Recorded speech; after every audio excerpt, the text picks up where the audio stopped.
Hi అండి, welcome back to my channel. ఈ వీడియోలో తెలంగాణ స్పెషల్ సొరకాయ సర్వపిండిని ఎలా ప్రిపేర్ చేసుకోవాలో చూద్దాం. ఈ సొరకాయ సర్వపిండిని తెలంగాణలో ఫ్రీక్వెంట్గా ఈవినింగ్ టీ టైమ్ స్నాక్స్ లాగా చేసుకుంటూ ఉంటారు. ఇది టేస్టీ అండ్ హెల్దీ కూడా. ఇప్పుడు ప్రాసెస్ చూద్దాం. ఇక్కడ నేను కొద్దిగా శనగపప్పును తీసుకొని కడిగి అరగంట సేపు నానబెట్టాను. మరోపక్క ఒక సొరకాయను ఈ విధంగా పీల్ చేసుకొని తురుముకోవాలి. లేత సొరకాయ అయితే టేస్ట్ బాగుంటుంది. ఈ విధంగా తురుముకున్నాక ఒక బౌల్ తీసుకొని ఆ సొరకాయ తురుమును ఆ బౌల్లో వేసుకోవాలి. ఇప్పుడు ఇందులో మనం ముందుగానే నానబెట్టిన శనగపప్పు వేసుకోవాలి. అలాగే పల్లీలను కూడా దూరగా వేయించి కచ్చాపచ్చా దంచి వేసుకోవాలి. ఇప్పుడు ఇందులోనే కొన్ని నువ్వులను కూడా దూరగా వేయించి వేసుకోవాలి. అలాగే ఒక పెద్ద ఉల్లిపాయను కూడా ఈ విధంగా కట్ చేసుకొని వేసుకోవాలి. ఇప్పుడు ఇందులో ఒక 4-5 పచ్చిమిర్చి, కొంచెం జీలకర్ర, కొన్ని ఎల్లిపాయలు వేసి ఈ విధంగా కచ్చాపచ్చా దంచిన పచ్చికారాన్ని వేసుకోవాలి. ఈ పచ్చికారం వేసుకోవడం వల్ల సర్వపిండికి టేస్ట్ పెరుగుతుంది. ఇప్పుడు ఇందులోనే కట్ చేసి పెట్టుకున్న కరివేపాకు వేసుకోవాలి. మన దగ్గర ఉల్లిపరక, కొత్తిమీర అవన్నీ ఉంటే అవన్నీ కూడా యాడ్ చేసుకోవచ్చు. ఇప్పుడు ఇందులోనే రుచికి సరిపడా కారం, ఇంకా రుచికి సరిపడా ఉప్పు వేసుకోవాలి.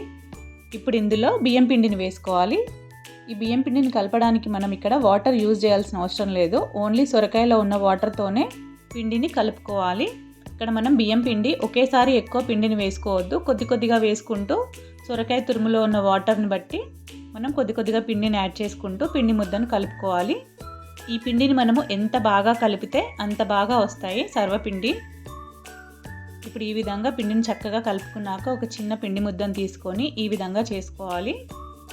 ఇప్పుడు ఈ విధంగా చేసుకున్నాక మరొక పక్క సర్వపిండి గిన్నె అని ఉంటుంది. ఇలాంటి గిన్నెలో కొద్దిగా ఆయిల్ వేసుకోవాలి. ఆయిల్ వేసుకొని ఇంతకుముందు మనం చేసి పెట్టుకున్న పిండి ముద్దను ఇందులో వేసుకొని ఈ విధంగా ప్రెస్ చేసుకోవాలి.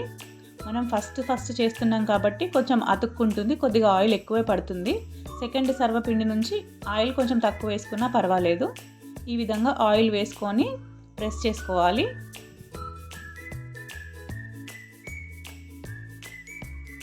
ఈ విధంగా ప్రెస్ చేసుకున్నాక దీనికి హోల్స్ పెట్టుకోవాలి. హోల్స్ పెట్టడం వల్ల సర్వపిండి ఈవెన్గా కుక్ అవుతుంది, అన్ని వైపులా చక్కగా కాలుతుంది. ఇప్పుడు దీనిపైన మళ్ళీ ఆయిల్ వేసుకోవాలి. చెప్పాను కదా ఫస్ట్ సర్వపిండి కాబట్టి కొంచెం ఆయిల్ ఎక్కువే పడుతుంది.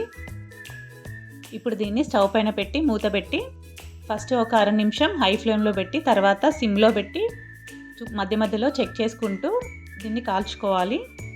ఈ సర్వపిండిని మనం సిమ్లో పెట్టే నిదానంగా కాల్చుకోవాలి, లేదంటే మాడిపోతుంది.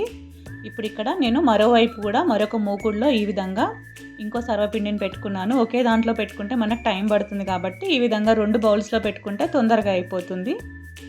ఇప్పుడు సర్వపిండి పెట్టుకున్నాక మనం మధ్య మధ్యలో చెక్ చేసుకోవాలి. సిమ్లో పెట్టే మనం కాల్చుకోవాలి, మధ్య మధ్యలో చెక్ చేసుకుంటూ ఉండాలి, లేదంటే మాడిపోతుంది.